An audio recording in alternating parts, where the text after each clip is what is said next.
විශේෂයෙන්ම පසුගිය දින කිහිපයේ මාධ්‍යෙන් වාර්තා වෙලා තිබුණු යම් කාරණා පිළිබඳව දැනුවත් කිරීමටත් වගේම විදුලි බල හා බල ශක්තිය අමාත්‍යාංශයේ වශයෙන් විදුලි බල සැපයීම පිළිබඳව සහ ඉන්ධන සැපයීම පිළිබඳව ඉදිරි වැඩසටහන් පිළිබඳව දැනුවත් කරන්න සඳහා මේ මාධ්‍ය හමුව යොදා ගන්නවා. විශේෂයෙන්ම කොතමුන්නාස්ලා දන්නවා සමනලව ජලාශයෙන් අතිරික්ත ජලය මුදා හැරීම සඳහා විදුලි බල මණ්ඩලය කටයුතු කිරීම නිසා අපිට පසුගිය සතියේ අපි පාර්ලිමේන්තුවේදී මේ බව දැනුවත් කරා.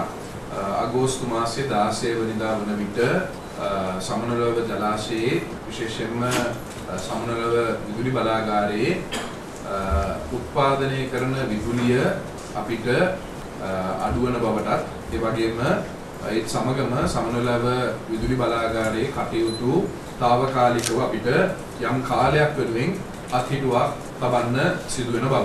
ඒ අනුව අපි පසුගිය සඳුදා කැබිනට් මණ්ඩලයට දැනුවත් කිරීමෙන් පසුව අඟහරුවාදා උදෑසන සිට අතිරික්ත ජලය විදුලි උත්පාදනය කරමින් සමනලව ජලාශයෙන් පිටත් කිරීමටත් ඒ වගේම පසුගිය දින කිහිපයේ අපි උපරිම ධාරිතාවෙන් ලබා දෙන්න පුළුවන් ජලය මේ වන විට මුදා ගන්න තියෙනවා.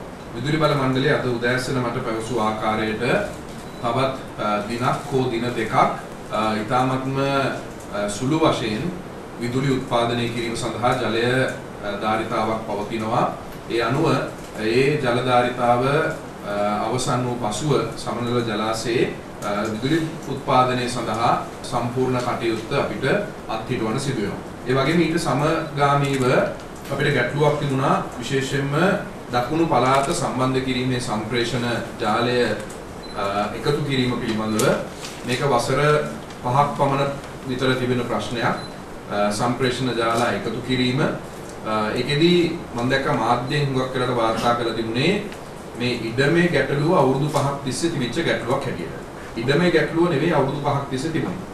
අවුරුදු 5ක් තිස්සේ තිබුණේ නැත්නම් ඊටත් වැඩි කාලයක් තිස්සේ තිබුණේ ඒ සම්ප්‍රේෂණ ජාලය ඉදිකිරීම සඳහා ඉදිකිරීමට අවශ්‍ය මුදල් සොයා ගැනීම, ඒ සඳහා අවශ්‍ය ඉඩම් අඳුනා ගැනීම, වන්දි ගෙවීම, ඒ වගේම සැලසුම් කිරීම කියන කාරණාත් එක්ක.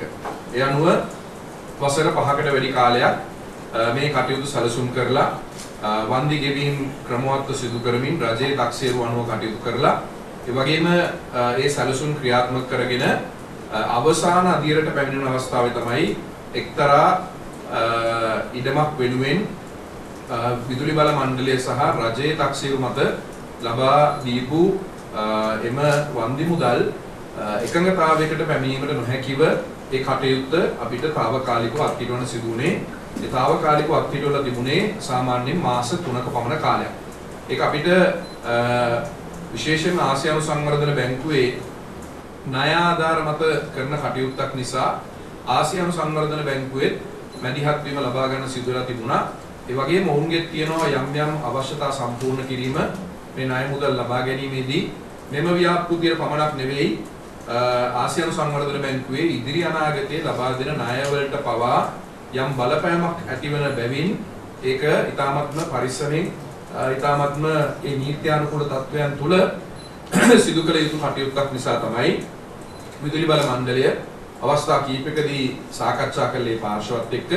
ඊට අමතරව අපි ජනාධිපති ලේකම් කාර්යාලයේදී ආසියානු සංවර්ධන බැංකුවත් එක්කත් සාකච්ඡා කරලා ඒ වගේම ඉන්පසුව මහජන උපයෝගිතා කොමිසමේ මැදිහත් වීම තුළ ඒ කටයුත්ත निराකරණය කරගන්න අපිට පුළුවන්කම ලැබුණේ. ඒකට මම විශේෂයෙන්ම ස්තුතිවන්ත වෙනවා ඒ අර්බුදය විසඳා ගැනීම වෙනුවෙන් යම් සිට තත්ත්වයක් දක්වලා ඒ පාර්ශවයන් ඉඩම් හිමියන් 4 දෙනෙක් අපිට දන්වලා තිබෙන්නේ ඒ පවුල්වල සමාජිකයන් වන්දි මුදලක් නොගෙනම එම කටයුත්ත පරිත්‍යාගයක් හැටියට ලබා දෙන්න කටයුතු කරලා තියෙනවා. ඒ නිසා මේ පිළිබඳවත් අපේ ස්තුතිය පළ කරනවා.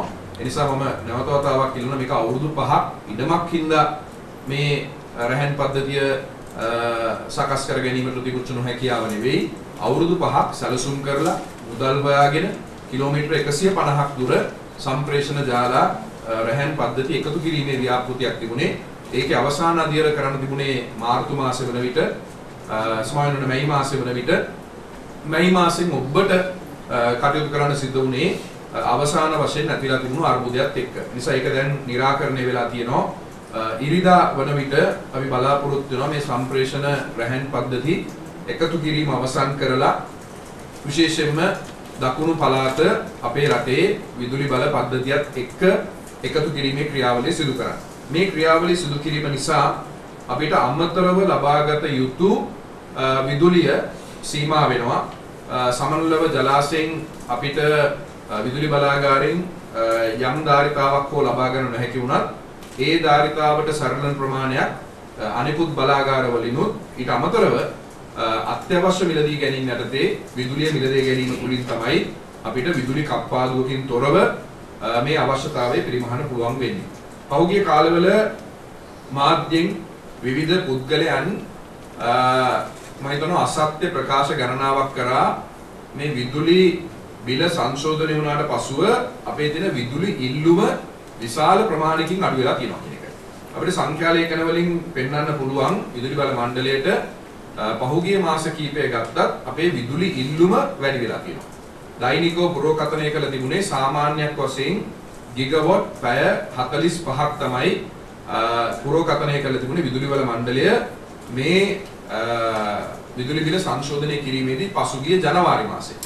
මේ දිනවල ගත්තොත් එහෙම පසුගිය සතිය, පසුගිය සති දෙක, අද මෙවැනි දින ගත්තොත් එහෙම ඊයේ දිනේ ගත්තොත් එහෙම ගිගවොට් පැය 49ක් 50ක් වශයෙන් විදුලි ඉල්ලුම වැඩි වෙලා තියෙනවා. ඒක එක පැත්තකින් නියම් තත්ත්වය වෙන්න පුළුවන්. විශේෂයෙන් උෂ්ණත්වයේ වැඩි වීම වෙන්න පුළුවන්. ඒ තත්ත්වයට එක්ක විදුලි ඉල්ලුම වැඩි වෙලා තියෙනවා වෙනදට වැඩිය. මේ විදුලි ඉල්ලුම ලබා දීම සඳහා අපි මේ වන විට ලංකා විදුලි බල මණ්ඩලය සතු හැම බලාගාරයක්ම උපරිම ධාරිතාවෙන් පවත්වාගෙන යනවා. උපරිම ධාරිතාවෙන් පවත්වාගෙන යනවා කියලා මම කියන්නේ ඔබතුමන්ලා අපි දැනුවත් කරා පසුගිය මාර්තු මාසයේ නොරොච්චෝල බලාගාරයේ එක පද්ධතියක් අපිට ජූලි මාසෙදී දින 100ක් වෙනුවෙන් නඩත්තු කටයුතු වෙනුවෙන් අපිට වසා තබන්න සිද්ධ වෙනවා කියන එක. ඒක පුරෝකථනය කළ තිබුණේ මීට පෙර ඔබට මතක ඇති පසුගිය අවුරුද්දේ අවසාන භාගයේදී එක පද්ධතියක් අපිට එහෙම දින 100ක් වසා තබන්න සිදු වුණා නඩත්තු කටයුතු වෙනුවෙන්. මීට පෙර අවුරුද්දේදී අනිත් පද්ධතිය නඩත්තු කටයුතු වෙනුවෙන් වසා තබන්න සිදු වුණා. මේ නඩත්තු කටයුතු වෙනුවෙන් වසා තබන පද්ධතිය ඇරෙන්න අනිකුත් සියලුම පද්ධති මේ වන විට විදුලි බලාගාර එකතු වෙලා තියෙනවා ජාතික පද්ධතියට ඒ අවශ්‍ය සම්පූර්ණ අවශ්‍යතාවය සම්පූර්ණ කිරීමට. ඒ වගේම නොරොච්චෝල බලාගාරයේ දෙවනි පද්ධතියක ඇතිවුණුච්ච කාර්මික දෝෂය निराකරණය කරගෙන තියෙනවා. අද රාත්‍රී කාලය වෙන විට සම්පූර්ණ ඒ දෙවන කොටසත් විදුලි බල පද්ධතියට එකතු කරන්න පුළුවන් වෙනවා. ඒ නිසා අපි අද රාත්‍රී වෙන විට විදුලි බලාගාර වල තියෙන උපරිම ධාරිතාවෙන් තමයි අපිට කටයුතු කරන්න සිද්ධ වෙන්නේ සමනලව ජලාශය අපෙන් සම්පූර්ණ ධාරිතාව නොමැති වීම නිසා. ඒ වගේම විශේෂයෙන්ම අනිකුත් අපේ ජල විදුලි බලාගාර ගත්තම ඒ ජල විදුලි බලාගාරවල අපිට ජලය නිකුත් කරන්නේ ජල කළමනාකරණ කමිටුවයි. වාරි මාර්ග අමාත්‍යාංශය යටතේ පවතින ඒ ආයතනයෙන් තමයි අපිට අවුරුද්ද මුල එහෙම නැත්නම් මාසික වතාවක් එහෙම නැත්නම් සතිපතා දැනුවත් කිරීම කරන්නේ නිකුත් කරන්න පුළුවන් ජල ප්‍රමාණය අනුව. ඒ වගේම පුරෝකථනය කළ තිබුණු ජල ප්‍රමාණය අනුව මහජන උපකාර කොමිසමේ ඒ අවස්ථාවේ හිටපු සභාපතිවරයා ඔබට මතක ඇති මාධ්‍යට ඇවිල්ලා කියනවා ජනවාරි මාසයේදී විදුලි බල මණ්ඩලයේ පුරෝකථනය කළ තියෙන වැරදි විදියට ජල විදුලියෙන් ගිගවොට් පැය 5000ක් 2023 වර්ෂයේ අනිවාර්යයෙන්ම උත්පාදනය කරන්න පුළුවන් කියන එක. විදුලි බල මණ්ඩලයේ ඒ අවස්ථාවේ හිටියේ උපරිම යන්න පුළුවන් වෙන්නේ 4200ක් 4500ක් වගේ තත්ත්වයකට. එනි කියන්නේ සාමාන්‍ය වර්ෂාපතනයක් පුරෝකථනය කළා තමයි කළ යුත්තේ. අපි වැඩි වර්ෂාපතනයක් කියනවා කියලා පුරෝකථනය කළා මේ සැලසුම් හදන්න බෑ කියලා. ඒ අනුව විදුලි බල මණ්ඩලය 4200ක් 4500ක් කියන පුරෝකථනය උඩ තමයි මේ කටයුතු කරේ. නමුත් ඇති වෙලා තියෙන නියම තත්ත්වයේ මත දැන් අපිට අවබෝධ වෙලා තියෙන කාරණාව තමයි 4200 කියන එකත් යථාර්ථයක් කර ගැනීම අපහසු වෙන කාර්යයක් හැටියට තමයි විදුලි බල මණ්ඩලය දක්වන්නේ. ගිගවොට් පැය 3800ක් එහෙම නැත්නම් 4000කට උපරිම ප්‍රමාණයකට යන්න පුළුවන් වෙන එක තමයි සාමාන්‍ය අධිකාරිවරයා සහ අපිට පාලන පද්ධතිය මේකට දැනුවත් කරන්නේ. ඉදිරියේදී වර්ෂාපතනය වැඩි වෙලා යම් ගම් වතුර තත්යකට වැනි තත්යකට ආවොත් ඒ තත්ත්වය වෙනස් වෙන්න පුළුවන්. නැත්නම් දැන් තියෙන තත්ත්වයත් එක්ක පුරෝගතනත් එක්ක ඒ ප්‍රමාණය විශාල වශයෙන් අඩුලා තියෙනවා. ඒ කෙසේ වුණත් විදුලි බල මණ්ඩලය මේ පිළිබඳව විදුලි බල අමාත්‍යාංශය සැලසුම් සහගත අනුව සකස් කළ තමයි වර්ෂයේ පුරාවට විදුලි කප්පාදුවකින් තොරව අඛණ්ඩ විදුලි සැපයුමක් ලබා දීම වෙනුවෙන් අපේ සැලසුම් සකස් කරලා තියෙනවා. මේකෙදී මාර්තු මාසයේ විදුලි බල මණ්ඩලය මගින් ඉල්ලීමක් කරා මාර්තු මාසයේ අප්‍රේල් මාසයේ ඇති වෙලා තියෙන නියම් තත්ත්වය නිසා අමතර විදුලිය මිලදී ගැනීම සඳහා අවසර දෙන්න කියලා. අපි කැබිනට් මණ්ඩලයේ අවස්ථාවේ අවසර ගත්තා.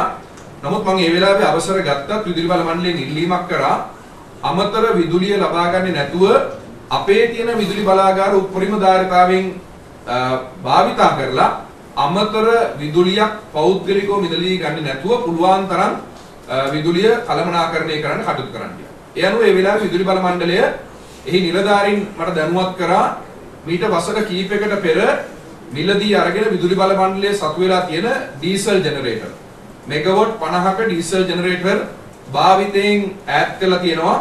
ඒ ඩීසල් ජෙනරේටර් මෙගාවොට් 50 එකතු කරොත් අපිට අමතර විදුලියක් ගන්න අවශ්‍ය වෙන එකක් නැහැ කියලා. ඒ අනුව අපි මැයි මාසයේ වෙන විට ඒ මෙගාවොට් 50 අපේ ජාතික පද්ධතියට එකතු කරා. මෙගාවොට් 30ක් හම්බන්තොටටත් මෙගාවොට් 20ක් මතුගමටත් මතුගම කියන එකත් සම්බන්ධ වෙන දකුණට. එතන අමතර මෙගාවොට් 50ක් අපි මේ අවුරුද්ද එකතු කරා ඩීසල් බලාගාර හැටියට විදුලි බල මණ්ඩලයේ සතුව තියෙන ඩීසල් ජෙනරේටර්. ඒ අනුව තමයි අපි පහුගිය කාලේ තිබුණු අවශ්‍යතාවයන් කළමනාකරණය කරමින් කටයුතු කරේ. ඒ වගේම සමනලව ජලාශයෙන් ජලය අතිරික්ත වශයෙන් නිකුත් කිරීමට අපිට යෝජනා කරා. ඒ යෝජනා කරනටත් අපි කිව්වේ අපිට සතියක් දෙකක් අපි කාලගත කරන්න වෙනවා අපිට සැලසුම් සකස් කරගන්න. එක පැත්තකින් විදුලි කප්පාදුවකක් සිදු කරන්න වුණොත් කර්මාන්ත ශාලා සංචාරක කර්මාන්තය ඒ වගේම කෘෂි කර්මාන්තය අනෙකුත් කර්මාන්ත රෝහල් වැනි කටයුතු අඩපණ වෙන්න පුළුවන් කියන නිසා. ඒ නිසා ඒ තුලින් යම් කලබලයක් ඇති වුණා නම් ඔබ දන්නවා පහුගිය කාලවල ජනතාව ඉන්ධන පෝලිමට වැඩි වශයෙන් එකතුනේ ජෙනරේටර් වලට අවශ්‍ය ඉන්ධන ලබා ගැනීම සඳහා. නැවත වතාවක් එහෙනම් කෑන් බූලි එකතු කරගෙන ඉන්ධන පෝලිමට එකතු වෙන ප්‍රමාණයත් වැඩි වෙනවා.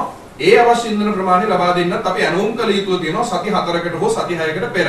ඒ නිසා මේ තත්ත්වයන් සියල්ලම සැලකිට අරගෙන තමයි අපි ඉල්ලීමක් කරේ අපිට අතිරික්ත ජලය නිකුත් කරන්න අවශ්‍ය වෙන්නේ නැත්නම් අපිට අමතර විදුලියක් ගන්න අවශ්‍ය නැහැ. මම දැනුත් කියනවා සවනල්වල ජලාශයෙන් පසුගිය සතියේ අමතර ජලය නිකුත් කරන්න අවශ්‍ය වුණේ නැත්නම් අපිට ඔක්තෝබර් මාසයේ අවසානයේ දක්වා විශේෂම රැහැන් පද්ධතිය අගෝස්තු 20 වෙනකට සම්බන්ධ වෙලා තියෙනවා කියන පුරෝකථනයත් එක්ක අපිට අමතර විදුලිය මිලදී ගැනීමකින් තොරව මේ තියෙන බලාගාර සහ මේ තියෙන ජල විදුලියත් අපේ තියෙන බලාගාර වලින් ඒක කටයුතු කරන්න විදුලි කප්පාදුවකින් තොරව කටයුතු කරන්න තමයි අපි සැලසුම් කරලා තිබුණේ. ඒතර ඔක්තෝබර් මාසය තමයි සාමාන්‍යයෙන් වැසි කාලේ එන්නේ. ඔක්තෝබර් මාසෙට එන වැස්සත් එක්ක අපි ඉදිරි මාස කිහිපය ජල කළමනාකරණය කරමින් අමතර විදුලියක් මිලදී ගන්නේ නැතුව තමයි ඒ කටයුතු කරන්න අපි සැලසුම් කරලා තිබුණේ. නිසා දැන් මේ මොහොතේ පහුගිය කාලේ පුරාවටම මාධ්‍යෙන් සමාජ මාධ්‍යෙන් විවිධ පුද්ගලයන් චෝදනා එල්ල කරන්න පටන් අරගෙන තියෙනවා මේ ජලය නිකුත් කිරීම තුලින් දැන් හදිසි මිලදී ගැනීම තත්ත්වයකට යන්න සිදු වෙනවා. පළවෙනි කාරණාව කියන්න ඕන අපි හදිසි මිලදී ගැනීම හෝ අමතර මිලදී ගැනීම වලට සැලසුම් කරලා තිබුණේ නැහැ. සැලසුම් කරන්න අවශ්‍ය වෙන්නේ නැහැ. අපි අමතර ජලය නිකුත් කරේ නැත්තම්. මේ තියෙන නියම් තත්ත්වෙත් එක්ක කෘෂි කර්මාන්තර අවශ්‍ය ජලයත් විදුලි කප්පාදුවකින් තොරව කටයුතු කිරීමත් කියන කාරණාත් එක්ක තමයි අමතර විදුලිය මිලදී ගැනීම සඳහා අපි ඉල්ලීම් කරලා තියෙන්නේ. ඒ අමතර විදුලිය මිලදී ගැනීමේදී අපිට තියෙන්නේ බලාගාර 4යි. මේ රටේ පෞද්ගලිකව ගන්න පුළුවන් දකුණට සම්බන්ධ කරන්න පුළුවන් බලාගාර 4යි. එකක් තමයි ඒස් ඇඹිලි පිටිය බලාගාරය මෙගාවොට් 100කට ආසන්න ප්‍රමාණයක්. මෙගාවොට් 20කට 23කට ආසන්න ප්‍රමාණයක් ඒස් මාතර. මෙගාවොට් 20ක වගේ ප්‍රමාණයක් තියෙනවා වී පව හම්බන්තොට. වී පව ගාල්ල තවත් මෙගාවොට් 15ක්. ඒකෙදී ඒස් පව කියන ඇඹිලි පිටිය සහ මාතර දෙකම දැවිතෙල් වලින් විදුලි උත්පාදනය කරන්නත් වීපව බලාගාර දෙක ඩීසල් වලින් උත්පාදනය කරන්නත් තමයි සකස් කරලා තියෙන්නේ. ඒකින්ද අපි අමතර අවශ්‍ය විදුලිය මිලදී ගැනීම සඳහා මේ සමාගම් 4ටම ඔවුන්ගේ යෝජනා ලබා දෙන්න RFP document එක එහෙම නැත්නම් request for proposal එක ලබා දීලා තියෙනවා. ඒ අනුව සමාගම් 4න් 2ක් ඒස් පව ඇඹිලිපිටිය සහ ඒස් පව මාතර නැවත තාක්ෂණික කමිටුවට සහ කැබිනට් මණ්ඩලය විසින් පත් කරන ලද ප්‍රසම්පාදන කමිටුවට ඒ තොරතුරු ලබා දීලා තියෙනවා. ඒ අනුව කැබිනට් මණ්ඩලය ඊයේ දවසේ අපිට අනුමැතිය ලබා දුන්නා. ආවරණ අනුමැතිය අවශ්‍ය මිලදී ගැනීම කරන්නත් ඒ සඳහා අවශ්‍ය වන ගිවිසුම් ගත වීම සිදු කරන්නත් සඳහා එකතු වෙන්න කියලා. ඒකදී අපි විශේෂයෙන් ඉල්ලීමක් කරා පහුගිය අවුරුද්දේදී මේ ගිවිසුම් ගත වීම කරනකට විදුලිය මිලදී ගැනීම වලට පහුගිය කාලවල ඔවුන් තමයි ඔවුන්ට අවශ්‍ය ඉන්ධන සපයා ගත්තේ. අපි මේ වෙලාවේ කිව්වා අපිට ඉන්ධන සපයන්න පුළුවන් කනිත්ත ලිමිටඩ් සංස්ථාවෙන් දැවි තෙල් ටික අපි දෙන්නම් බලාගාරේ පමණක් දෙන්න ඔවුන්ගේ සේවකයන් සමග මේ කටයුතු කරන්න කියලා. ඒ නිසා ඉදිරි මාස 4 හෝ 6 කාලය සඳහා ඒ අවශ්‍යතාවය අනුව අපි ඒ අමතර අවශ්‍ය විදුලිය මිලදී ගැනීම සඳහා මේ වන විට කටයුතු කරමින් ඉන්නවා. ඒකෙදී විශේෂයෙන්ම සමාජ මාධ්‍ය සහ මම හිතනවා දේශපාලකයන්න් බොහෝ දෙනෙක් කියන කතන්දර ඔබතුමාලා දන්නවා සමහරට වගකීම් විරහිත ප්‍රකාශ කරනවා.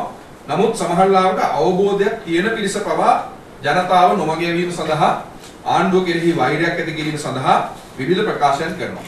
දැන් අපි අපේ තියෙන බලාගාරවල ගත්තොත් එහෙම මේ අවුරුද්දේ අපි යන වියදම ගත්තොත් එහෙම මේක මම මේ කියන්නේ කැපැසිටි charge එක නැතුව.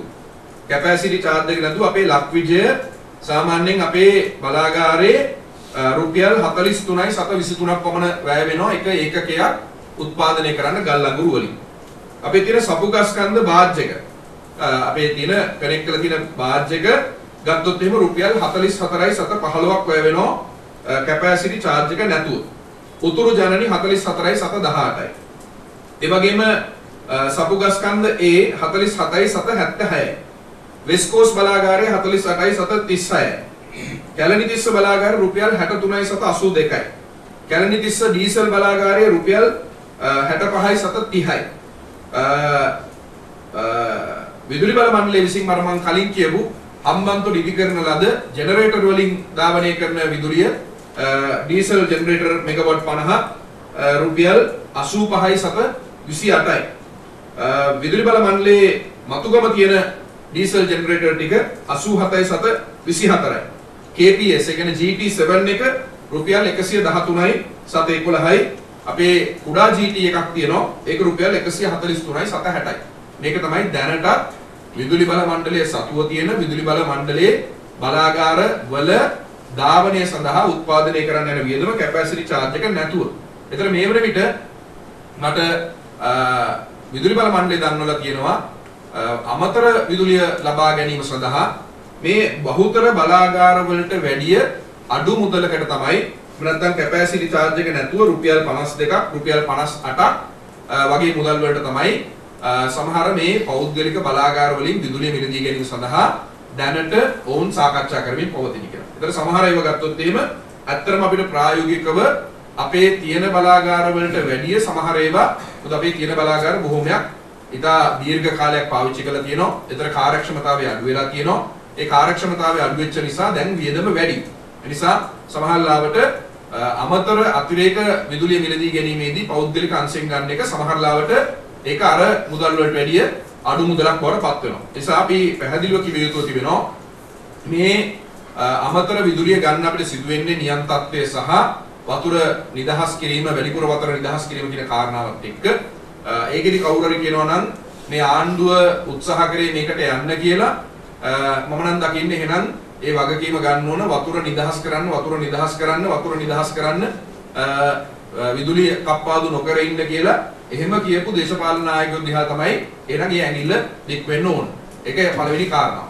ඒ වගේම පහුගිය කාලවල ඔබ තමුන්වහන්සේට මතක ඇති විදුලි අර්බුදයක් එන වෙලාවේ මේ රටේ ජනතාවට විදුලිය නැතුව ජීවත් වෙන්න බෑ, කටයුතු කරන්න බෑ, එදිනෙදා කටයුතු කරන්න බෑ කියලා වෘත්තීය සමිති දේශපාලන කණ්ඩායම් පාරට බැස්සා. ඒ දේශපාලන කණ්ඩායම්ම එක පැත්තකින් විදුලි කප්පාදු කරත් කමක් නැහැ ජලය නිකුත් කරන්න කියලා කියනවා. ඒ කණ්ඩායම තව කණ්ඩායමක් ඇවිල්ලා කියනවා නෑ විදුලි කප්පාදු වුණොත් එහෙම කර්මාන්ත ශාලා දුවන්න බෑ.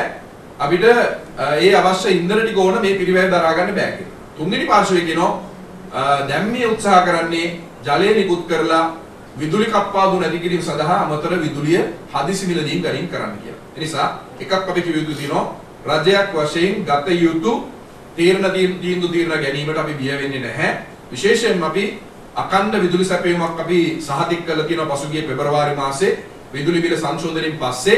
ඒ නිසා අපි ඉදිරියටත් කියන්න ඕන ඔබ තමුන්නාසලට කිසියම් ආකාරයක විදුලි බලාගාරයක යම් ඇනහිදීමක් එහෙම නැත්නම් හදිසි තත්වයක් මිස මත අපි විදුලි කප්පාදුවක් කරන්න රජයේ හැටියට කිසිම බලාපොරොත්තුවක් නැහැ. එහෙම අවදානමකුත් දැන් නැහැ කියන එක අපි මේ වෙලාවේ කියන්න ඕන. මොකද අමතර විදුලිය ලබා ගැනීමත් සම්ප්‍රේෂණ එකතු කිරීමත් රැහන් පද්ධති එකතු කිරීමත් කියන කාරණා ඉෂ්ට වෙමින් පවතින නිසා.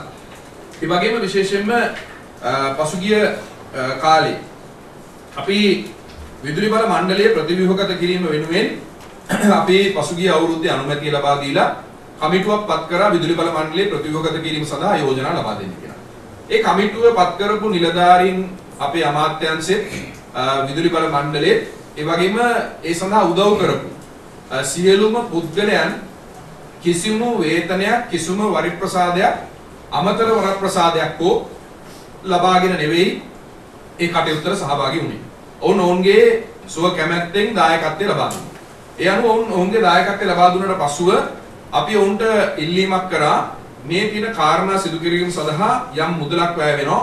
ඒ යන මුදල අපිට ආණ්ඩුවෙන් හෝ විදුලි බල මණ්ඩලයෙන් හෝ රජයෙන් දරන්න බැරි නිසා ඒ සඳහා අපේ තියෙන සංවර්ධන නියෝජිත ආයතන ඔවුන් සමග සාකච්ඡා කරලා ආධාර ලබාගෙන තාක්ෂණික සහාය ලබාගෙන මූල්‍ය ආධාර අවශ්‍ය තැන් වලට මූල්‍ය ආධාර ලබාගෙන ඒ කටයුතු කරන්න කියලා. ඒ අනුව ආසියානු සංවර්ධන බැංකුව, ජයික ආයතනය, ලෝක බැංකුව, USAID ආයතනය කියන ආයතන 4 අපිත් එක්ක පහුගිය මාස කිහිපෙම ඔවුන්ට පුළුවන් ආකාරයක තාක්ෂණික සහායත්, මූල්‍ය සහායත්, ඒ මූල්‍ය සහාය වෙනුවෙන් අවශ්‍ය නියෝජිතයෝ අපිට ලබා දීලා තියෙනවා. දැන් තාක්ෂණික සහාය කියලා කියනකොට සමහරට අපිට අවශ්‍ය නීතිඥ සහාය සමහර ආයතන වලින් ලබා දීලා තියෙනවා. සමහරවිට අවශ්‍ය මූල්‍ය සහාය ලබා දීලා තියෙනවා. දැන් මානව සම්පත් විගණනය, ඒ වගේම වෝහාරික විගණන මෙවැනි දේවල් කිරීම සඳහා ඔවුන්ම ප්‍රසම්පාදනය කරලා ඒ ආයතන මගින් ඔවුන් ඒක ප්‍රසම්පාදනය කරලා ඒ කොන්ත්‍රාත් ලබා දීලා විවිධ පාර්ශ්ව අපිත් එක්ක සම්බන්ධ කරලා තියෙනවා මේ කටයුතු කරගෙන යන්න කියලා. ඒ වගේම මේ සඳහා පත් කරන ලද ප්‍රතිසංවිධාන කාර්යාංශය. මොකද අපි යෝජනා කරා කැබිනට් මණ්ඩලයට මේ ප්‍රතිව්‍යුහගත කිරීමේ කටයුත්ත අවුරුද්දක් එකහමාරක් කටයුත්තක් යන අවසානයේ දක්වා යන්න. ඒ සඳහා වෙනමම කාර්යාංශයක් අවශ්‍යයි, වෙනමම ඒ සඳහා දැනුම තියෙන අත්දැකීම් තියෙන පිරිසක් අවශ්‍යයි මේ කටයුතු කරගෙන යන්න. නිසා අපි ඒකට යෝජනා කරාම කැබිනට් මණ්ඩලය දැනුවත් කරා අපිට ඒ සඳහා රාජ්‍ය මුදල් භාවිතා කිරීමෙන් තොරව සංවර්ධන නියෝජිත ආයතන වලින් සහාය ලබාගෙන කටයුතු කරන්න කියලා. ඒ අනුව ජයික ආයතනය සහ ලෝක බැංකුව, USAID ආයතනය සහ ආසියානු සංවර්ධන බැංකුව මේ සඳහා විවිධ කොටස් බාරගෙන තියෙනවා ඔවුන්ගේ මුදල්. ඒ කියන්නේ මේ ලංකාවට දෙන ණය මුදලක් නෙවෙයි. දැන් සමහරවිට මේක අනවබෝධයක් කරගෙන තියෙනවා ලංකාව කොහොමත් ගත්ත ණයක් මේ සංවර්ධන නියෝජිත ආයතනෙන් ඒක කවදා හරි ගෙවන්න වෙනවා කියලා. එහෙම එකක් නෙවෙයි. ලංකාවට ලබා දෙන ආධාර මුදල්. මේක ග්‍රාන්ට් එකක්. ඒ කියන්නේ ග්‍රාන්ට් එක සහ ලෝන් එක කියන එක පටලවාගෙන තියෙනවා සමහර මාධ්‍ය ආයතන. සමහර මාධ්‍ය ආයතන මේක පටලවලා පසුබිම හදලා දුන්නාට පස්සේ ඒක අරගෙන දුවන දේශපාලඥයොත් ඉන්නවා. ඒක අරගෙන දුවන සංවිධානත් ඉන්නවා. ඒ නිසා මම පළවෙනි දේ ඉල්ලීම කරන්නේ කැබිනට් පත්‍රිකාව ඉදිරිපත් කරන්නේ මම අමාත්‍යවරයා හැටියට පැහැදිලිව සඳහන් කරලා තියෙනවා ආධාර වශයෙන් ග්‍රාන්ට් එකක් වශයෙන් ලැබෙන මුදලක් කියලා. අපි ඊයේ ජයික ආයතනයට කතා කරා. උන් පැහැදිලිව කිව්වා මේක ණය මුදලක් නෙවෙයි, ආපසු ගෙවීමක් නෑ, ග්‍රාන්ට් එකක්. ඔවුන් තමයි ගෙවීම කරන්නේ විවිධ විශේෂඥයන්ට.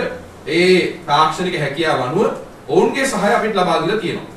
ඒ අනුව මේ ප්‍රසම්පාදන ක්‍රියාවලියේ කිසිම කාරණයකට රජයේ මුදල් හෝ අමාත්‍යාංශ මුදල් හෝ එහෙම නැත්නම් විදුලි බල මණ්ඩලයේ මුදල් හෝ එහෙම නැත්නම් ණය මුදලක් හෝ අපි ලබාගෙන කටයුතු කරලා නැහැ. ඒතර මේ පිරිස් මට එක පැත්තකින් හිතනවා මේ මාධ්‍ය ආයතන සමහර මාධ්‍ය ආයතන සහ මේ පුද්ගලයා උත්සාහ කරන්නේ මේ විදුලි බල මණ්ඩලයේ ප්‍රතිව්‍යුහගත කිරීමේ වැඩපිළිවෙල කඩාකප්පල් කරන්න කියලා. ඔය සමහරව කැමති ඇති මේක කඩාකප්පල් කරලා තව දුරටත් මේ අධික පිරිවැයක් දරන විදුලි උත්පාදනය කරන ක්‍රියාවලිය තවදුරටත් ක්‍රියාත්මක වෙනකට වාසිය හම්බ වෙනවද කියන එකත් මට සැකයක් තියෙනවා සමහර මාධ්‍ය ආයතන වල. ඒ නිසා ඒ සමහර මාධ්‍ය අතර සමහර විදුලි බලාගාරات ඇති. පෞද්ගලික විදුලි බලාගාරات ඇති. ඒ නිසා මේ ප්‍රතිව්‍යුහගත කිරීමේ වැඩපිළිවෙලදී අපි බලාපොරොත්තු වෙන්නේ මොකක්ද රජයක් වශයෙන්? කාර්යක්ෂම කිරීම, අපේ පිරිවැය අඩු කර ගැනීම සහ ජනතාවට ලබා දෙන්න පුළුවන් සේවය ඒ නිසියාකාරව ලබා දීමේ ක්‍රමවේදය මේ ප්‍රතිව්‍යුහගත කිරීමේදී සිදු කිරීම. නිසා ඒ සඳහා ඉතාමත්ම අමාරුවෙන් අපි පහුගිය මාස 12 කටයුතු කළා තියෙනවා. දැන් පනතේ අවසාන කෙටුම්පත තියෙන නීතිපතිවරයා අතේ. මම දන්නේ නීතිපතිවරයා සහතිකයක් දෙන්න ඉස්සෙල්ලා සමහර මාධ්‍ය ආයතන ඒ කෙටුම්පතේ මෙන්න මෙහෙම එකක් තමයි දාලා තියෙන්නේ කියලා පළ කරන්නේ කොහොමද කියන එක. ඒ නිසා මම අපේ අමාත්‍යාංශයේ නීති ලේකම් වරියට උපදෙස් ලබා දුන්නා. විශේෂයෙන්ම කැබිනට් මණ්ඩලයටවත් ඉදිරිපත් කළා නැති ඒ වගේම විශේෂයෙන්ම කෙටුම්පත් කාර්යාංශය සහ නීතිපති කාර්යාලයේ තාමත් අපිට සහතිකය ලැබිලා නැති, නිර්දේශ ලැබිලා නැති සහ අනුමැතිය ලැබිලා නැති වැරදි කෙටුම්පත් පිළිබඳව ජනතාව අනවබෝධය ජනතාවට අනවශ්‍ය බියක් ඇති කිරීම වෙනුවෙන් කටයුතු කිරීම පිළිබඳව ගන්න පුළුවන් නීති නියම ඉවර ගන්න කියලා. ඒ නිසා ඒක අපි අද උදෑසන උපදෙස් දුන්නා. විශේෂයෙන්ම මට එක පැත්තකින් සැකයක් හිතෙනවා මේ රටට උදව් කරන්න එන පිරිස පළවා හරින්නට හදන්නේ මේ විදුලි බල මණ්ඩලයේ ප්‍රතිව්‍යුහගත කිරීම වැඩපිළිවෙල නවත්තන්න කියලා. සමහරට ඒ අර සමහර වෘත්තීය සමිති මම කියන්නේ විදුලි බල මණ්ඩලයේ මේ ප්‍රතිව්‍යුහගත ක්‍රියාවලියට අපි වෘත්තීය සමිති සියල්ලත් එක්කම සාකච්ඡා කරනකොට 99%ක්ම මේ ප්‍රතිව්‍යුහගත කිරීමේ වැඩපිළිවෙලට එකඟයි. යම් යම් යෝජනා තියෙනවා ඔවුන්ගේ වෙනස් වෙන. හැබැයි තාමත්ම සුළු පිරිසක් ඉන්නවා මේකට විරුද්ධ වෙන. ඒ විරුද්ධ වෙන පිරිසගේ අභිලාෂිත කිරීම සඳහාද කටයුතු කරන්න කියන එක අපිට බරපතල ගැටලුවක් තියෙනවා. මාධ්‍යෙන් ඔබ විවිධ අවස්ථා මතු කරලා තියෙනවා විදුලි බල මණ්ඩලයේ තියෙන ගැටලු. විදුලි බල මණ්ඩලයේ කාර්යක්ෂමතාවය පිළිබඳව. ආයතනික ප්‍රතිසංවිධාන කළ යුතු ආකාරය පිළිබඳව. ඒ වෙනි කටයුත්තකට ප්‍රවේශයක් ලබාගෙන තියෙන වෙලාවක ඒ සඳහා ඉදිරිපත් වෙලා ඉන්න විශේෂඥයන් ඒ සඳහා ඉදිරිපත් වෙලා තියෙන ආයතන වලට ඉතාමත්ම නින්දිත ලෙස ප්‍රහාර එල්ල කරමින් ඔවුන්ගේ ඔවුන් මේ ලබා දෙන සේවයෙන් ඈත් කිරීමට කටයුතු කරනවා නම් ඒක ඉතාමත්ම බරපතල වැරද්දක් හැටියට තමයි අපි දකින්නේ. ඒ නිසා අපි මේ පිළිබඳව නීත්‍යානුකූලව කටයුතු කරන්න පුළුවන් කන්නේ කටයුතු කරනවා. නැවතත් මම කියනවා මේ සඳහා පසුගිය මාස 12 ඉදිරි මාස කිහිපෙ කිසිම රජයේ මුදලක් හෝ ණය මුදලක් පාවිච්චි කරලා මේ ප්‍රතිව්‍යුහගත කිරීම වැඩ පිළිවෙල අපි කරන්න බලාපොරොත්තු වෙන්නේ නැහැ. සමහර දේවල් තියෙනවා තාක්ෂණික දේවල් අපිට කරන්න බැරි දේවල්. මොකද මේකේ සේවකයන් විවිධ තැන් වලට අනුයුක්ත කිරීම මේ සඳහා අපේ තියෙන වත්කම් වගකීම් පිළිබඳව අවබෝධය ලබා ගැනීම විගණනයන් කිරීම කියන එක අපිට කරන්න පුළුවන් කාර්යභාරයක් නෙවෙයි. තාක්ෂණික වශයෙන් කරන්න ඕන කාර්යභාරයක් කියනවා වෙන් කරන්න ඕනේ. මේ සඳහා අපි සහයෝගය දෙන්න කියන එක තමයි මට ඉල්ලන්න තියෙන. දේශපාලඥයන් ඉලක්ක කරගෙන ඕනෑම දෙයක් කිව්වට කමක් නැහැ. අපි ඉලක්ක කරගෙන අපිට බැන්නට විවේචනය කරාට කිසි ගැටලුවක් නැහැ. මේ විශේෂඥයන් මේ ආයතන වලට පහර ගහන්න එපා කියන එක විතරයි මට ඉතාමත්ම ගෞරවයෙන් ඉල්ලන්න තියෙන්නේ. ඒ වගේම අපි ගත්තම අපේ ඉන්ධන සම්බන්ධයෙන් මේ වෙනට අපි ඉන්ධන අඛණ්ඩව බෙදා දීමේ කටයුතු කරගෙන යනවා. සිනොපෙක් ආයතනය දන්වලා කියනවා අද උදෑසන වෙන විට ඔවුන්ගේ තියෙන බෙදුම් කරුවන් 150න් 109ක් එක්ක ගිවිසුම් ගත වෙලා අවසන් කියලා. අද හවස අවසන් වෙනකොට මම හිතනවා 115ක් විතර වගේ වෙයි. ලබන සතිය වෙනකොට ඔවුන් 150ම අවසන් කරන්න තමයි බලාපොරොත්තු වෙන්නේ. ඔවුන් අපිට දැනට දැනුවත් කරලා තියෙනවා සැප්තැම්බර් 20 ඔවුන් සියලුම බෙදුම් කරුවන් එක්ක ඔවුන්ගේ සන්නාමයේ යටතේ ව්‍යාපාර කටයුතු ආරම්භ කරන්න තමයි දින වකවානු වෙන් කරගෙන තියෙන්නේ කියලා. ඊට පෙර පුළුවන් වුණොත් ඔවුන් ඊට පෙර සැප්තැම්බර් මාසයේ මුල් සතියේ ඉඳලා ඒ කටයුතු කරනවා කියන එක.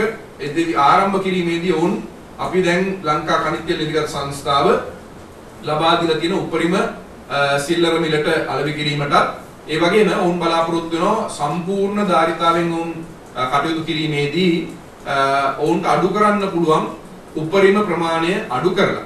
දැන් කාටවත් බෑ අපි දාලා තියෙන උපරිම සිල්ලර මිලෙන් ඉහළ විකුණන්න.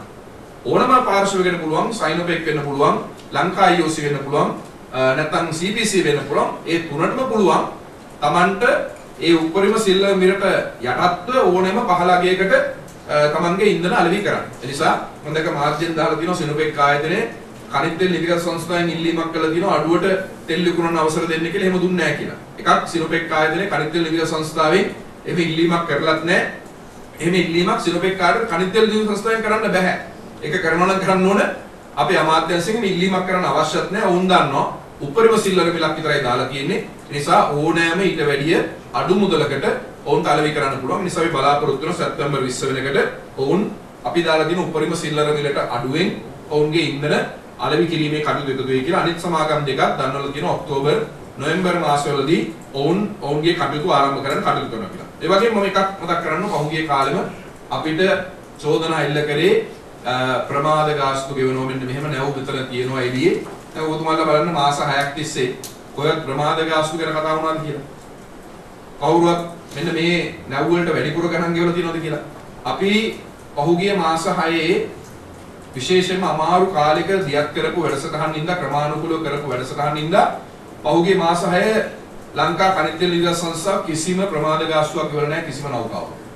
සමහර නෞකා වලින් අපිට කනිත් තෙල් නිර්මාණ සංස්ථාවට ඔවුන්ගේ සේවාවන් ප්‍රමාද වීම නිසා ගෙවන්න යම් මුදල් එකතු වෙලා තියෙනවා. ඒ මුදල් අය කර ගැනීම අපි ඉදිරියේදී කටයුතු කරනවා. ඒ නිසා අද ලංකා කනිත් තෙල් නිර්මාණ සංස්ථාව ගත්ත අපහසු තීන්දුව නිසා ගත්ත අසීරු තීන්දුව නිසා අද ඊටාත්ම හොඳ තත්යකට පත් වෙලා තියෙනවා.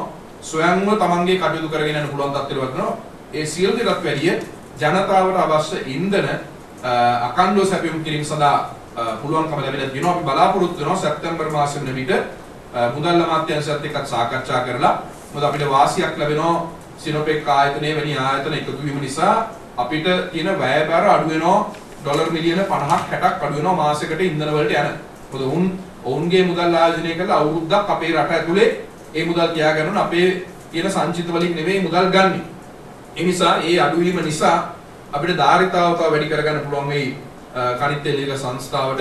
ඒ නිසා අපි බලනවා මේ දැනට පවතින QR ක්‍රමවේදය මුදල් අමාත්‍යාංශයත් එක්ක සාකච්ඡා කරලා ලබන මාසෙ වෙනකොට යම් තීන්දුවක් ගන්න ඒකේ ධාරිතාව තවත් වැඩි කරනවද එහෙම නැත්නම් සම්පූර්ණයෙන්ම ඒ ක්‍රමවේදය ඉවත් කරනවද කියන. ඒ නිසා ඒක අපි ලබන මාසෙදී ඒක කටයුතු කරන්නත් අපි බලාපොරොත්තු වෙනවා. ඒ වගේම විශේෂයෙන්ම මේ ඉන්ධන බෙදාහැරීම් පමණක් නෙවෙයි අපි ලිහිසි තෙල් සඳහා ලංකා කනිත් තෙල් නිර්මාණ සංස්ථාවේ තීන්දුවක් ගත්තා. මෙතෙක් කල ලංකා කනිත් තෙල් නිර්මාණ සංස්ථාවේ ලිහිසි තෙල් වලට තිබ්බේ කනිත් තෙල් නිර්මාණ සංස්ථාවේ නිෂ්පාදනය කරන ලිහිසි තෙල් පමණයි. ඒ නිසා හුඟක් වෙලාවට අපිට පැමිණිලි ලැබුණා මේක මිලෙන් වැඩි සමහරට ගන්න නැහැ මේ පිරුම්හල් වල. ඒ නිසා අනිකුත් ඒවට අවස්ථාව දෙන්න කියලා. ඒ නිසා අපේ රටේ තියෙන ලිහිසි තෙල් බලපත්‍ර හිමියෝ ඉන්නෝ 40කට ආසන්න ප්‍රමාණයක්. ඒ සියලු දෙනාටම ලංකා කනිත් තෙල් නිර්මාණ සංස්ථාවේ අපේ තියෙන අලෙවි ජාලය යොදාගෙන ජනතාවට අවශ්‍ය ලිහිසි තෙල් බෙදා හැරීම සහ විකිණීම කියන කටයුතු සඳහා අපි අවසර දෙන්න තීන්දුව කරලා තියෙන. ඒ අනුව ලබන මාසයකට ඒවත් අපේ පිරුම්හල් වලින් ලබා ගැනීම සඳහා අවස්ථාව ජනතාවට හිමි වෙනවා. කොහොමද සුදී?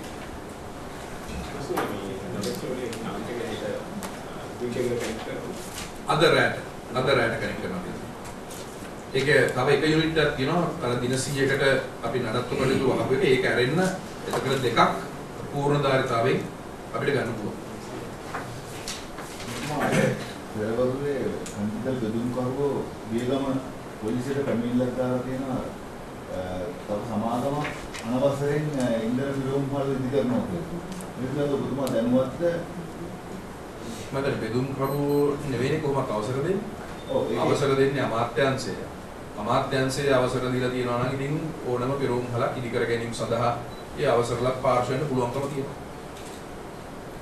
IOC සමාගමට එහෙම IOC සමාගමට අපි දීලා තියෙනවා පහුගිය අවුරුද්දේ අලුතෙන් පිරවුම්හල් 50ක් දාගන්න අපි අවසර දීලා තියෙනවා. උන් ඒක දැන්වීමකින් පළ කරලා තියෙනවා මීට මාස 4කට පමණ පෙර.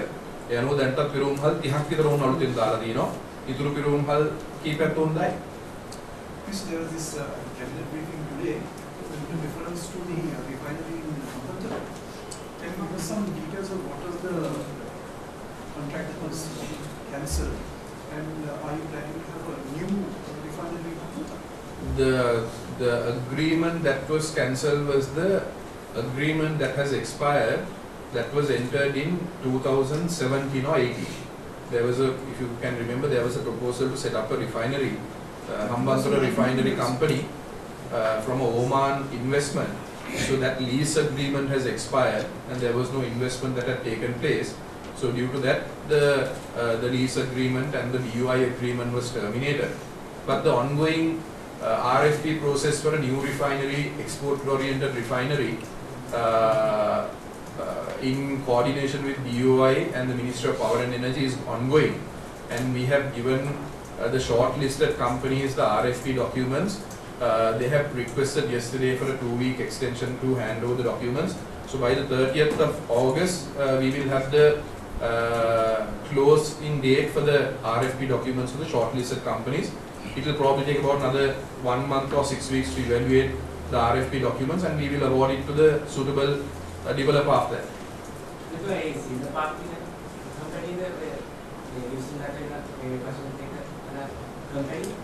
නෑ කලින් 2016 17 එදකුද මට කම්පැනි නම් මතක නෑ. No, it was a reference to 2019 in there. 2019 November. 2019 might be 19 November.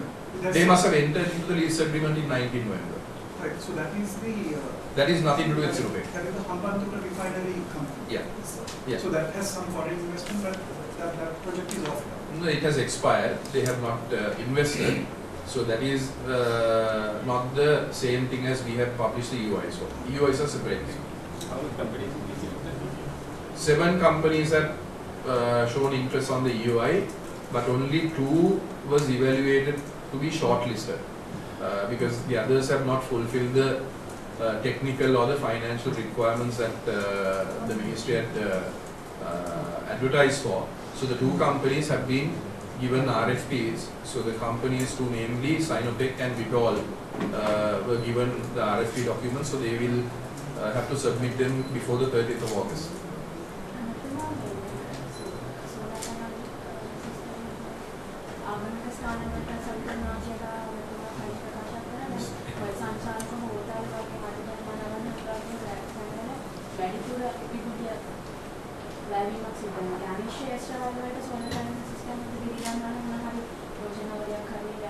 අපි දැනට දීලා තියෙනවා විදුලිය මිලදී ගැනීම සඳහා හොඳ මිලක් ලබා දීලා තියෙනවා විශේෂයෙන්ම වහලේ මත සූර්ය පැනල සඳහා. පහුගිය කාලවල ලබා දීලා තිබුණු රුපියල් 22 කියන එක රුපියල් 35 36 37 වගේ මිල ගණන් වලට වැඩි කරලා තියෙනවා විශේෂයෙන්ම බැංකු පොලිය සහ ආනයනික වියදම සැලකිලිට අරගෙන. ඒ වගේම ඒක සඳහා දිරිගැන්වීම සඳහා තිබුණු සියලුම බදු එහෙම නැත්නම් duty tax සියලු දේම ඉන්වර්ටර් වලින් පැනල් වලින් ඒ සඳහා අවශ්‍ය සියලුම උපාංග වලින් ඉවත් කරලා තියෙනවා. ඒ සඳහා දිරිගැන්වීම සඳහා අපි ඒ වැඩ පිළිවෙල ක්‍රියාත්මක වෙනවා. ඊට අමතරව අපි දැනට සංවර්ධන නියෝජිත ආයතනත් එක්ක සාකච්ඡා කරමින් යනවා. සැප්තැම්බර් මාසයේ ජාත්‍යන්තර මූල්‍ය අරමුදලේ දෙවනි ඔවුන්ගේ අර රිවිව් එකෙන් පස්සේ අපිට ණය ලබා දීමේදී යම් ණය කොටසක් සුළු හා මධ්‍යම පරිමාණ සඳහා ලබා දීම සඳහා යම් සාධාරණ පොලි මුදලකට බැංකුව මගින් ලබා දීම සඳහා ක්‍රමවේදයක් සකස් කරන්න පුළුවන්ද කියලා ඒක තාම සාකච්ඡා මට්ටමින් යන දෙයක්. දැනට අපේ පැත්තෙන් අපි එහෙම මුදල් ලබා දෙන්නේ නැහැ. නමුත් දිරිගැන්වීම සඳහා බදු සහ ඒ පවතින මිල ගණන් අඩු කිරීම සඳහා බදු ඉවත් කරලා තියෙනවා. Minister, there is this report that an engineer of the CEB has been promoted to certain designation with effect from 14 this month. And what is special is that he is to retire on the very next day. So this promotion brings about a huge increase to his retirement perks and all that just for one day. So are you aware of that? I'm aware of it because I have seen it on the social media news as well. I have got a few messages from people. I have inquired about it with the CEB, and this is not the first time that the CEB has done this. In the past also things like this has occurred. But when I inquired, they said this person has been in service for more than 32 years and was due to be promoted, but there was a delay in getting approval from the board for the due process. So accordingly, the board had given approval not just for this individual, for other individuals also be promoted. So there is a matter that has been taken by the management. But of course, I see the problem in promoting a person for only for a day, so that they could it could be to get the additional benefits of retirement. or maybe it could be the status as well. But if someone had worked for 32 years, if they are entitled to a promotion, there is no way for us to prevent it as well, because there are existing lawsuits and cases where individuals have gone to the court in taking these decisions as well. But in the future, that's why we want to bring these reforms as soon as possible, so that there will be a mechanism where performance-based salaries, performance-based promotions take place in a timely manner. Right now, how the promotion system works in CEB is based on experience. Experience, when you say experience, it's the number of years that you work in the institute. So there should be a difference in that. So that's why we are working very hard to set this new Reform Act in place. Once that comes into effect, these sort of issues should not be a problem. But have taken this with the management, have asked for explanation on this as well.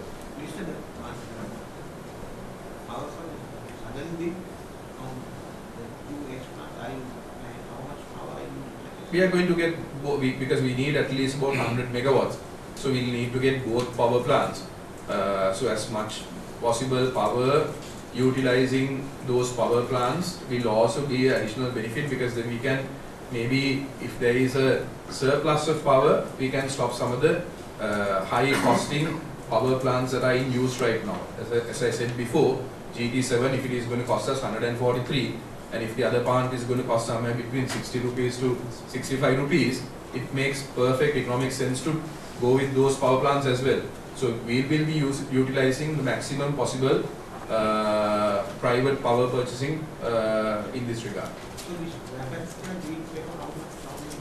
Usually about 3 to 4 rupees capacity charge. It depends on the agreement, 4 or 6 months, it depends on the agreement. I don't have those details, that's why I can't go into that. But once the technical evaluation committee and the cabinet appointed procurement committees finalize it and go into agreements, we'll make the agreements available to the public. We'll make it available to the parliament as well.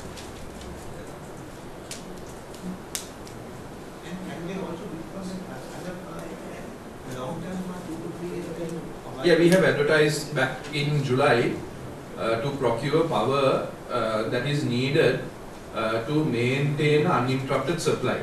We advertised that, we made this advertisement some time ago, taking into account if there is a failure in one of our power plants. Now we see that Norotchoe power plant has gone through multiple breakdowns this year and last year. So if there is a instance where we have a breakdown in almost all the power plants operated by CEB, and if there is no other choice but to go into private purchasing immediately, it will be additional cost to us. And if that requirement is also not fulfilled, and we can't even predict the rain patterns right now because of the climate impact, what we are seeing right now is very little rain into the catchment areas, and we are seeing droughts being forecasted for next year as well. So with that in mind, we have advertised for longer term, 1 year or 2 year or 3 years, long-term power purchasing, so that will reduce the cost of energy, because we want to do as a government, our priority is number 1, make sure that there is uninterrupted supply of power. Number 2, when we go into the tariff revision by January, to reduce the cost further. So to reduce the cost further, we'll have to go to all options possible within our grid, and to connect to our grid, which will be least cost power purchasing models. Because the reality is that we can't put a power plant overnight. There will be new power plants being connected to the grid, but if you can remember, since 2014, since the Norotchoe coal power plant, no new power plants have been connected to our grid. 120 megawatts of hydropower will be connected to the grid by November with the Umawe facility, but after that there won't be large scale power projects coming in.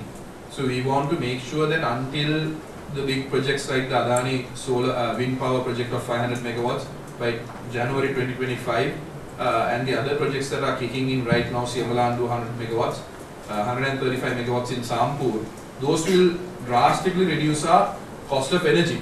But until that time, the next 12 months is going to be crucial, so we need to, 1, maintain the supply, number 2, bring the prices down as much as possible. When do you expect to finalize the contract for the Any moment, any moment. If they can finalize it today, they will finalize it today. But if negotiations are ongoing, so I hope by the end of the week at least they will finalize the power purchasing agreements.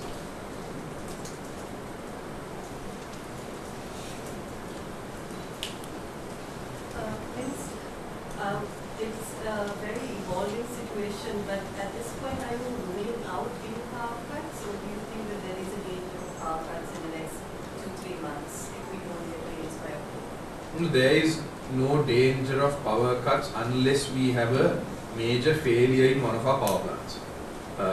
But we have forecasted even before that the hydro capacity is whatever generation that we need, taking into account that we need to maintain an uninterrupted power supply. So I'm comfortable right now with the connection from Polpitia to New Hambantota line being connected by Sunday or Monday, and then the additional supplementary power that has been procured right now, that we won't need to go in for power cuts. Even if there is droughts, we will have additional enough power within the grid system, so we can support that. And we're also expecting some sort of rain in October. October every year we do get some rain, so the rain that we do get in October we'll have to manage it. So we'll have to go into a management system on how we are going to do the agricultural work, irrigational work and power supply. But right now I can assure you that there is not going to be any scheduled power cuts unless there is a major breakdown which takes down 2 or 3 power plants, which is very highly unlikely, but we will make sure that there is uninterrupted power supply.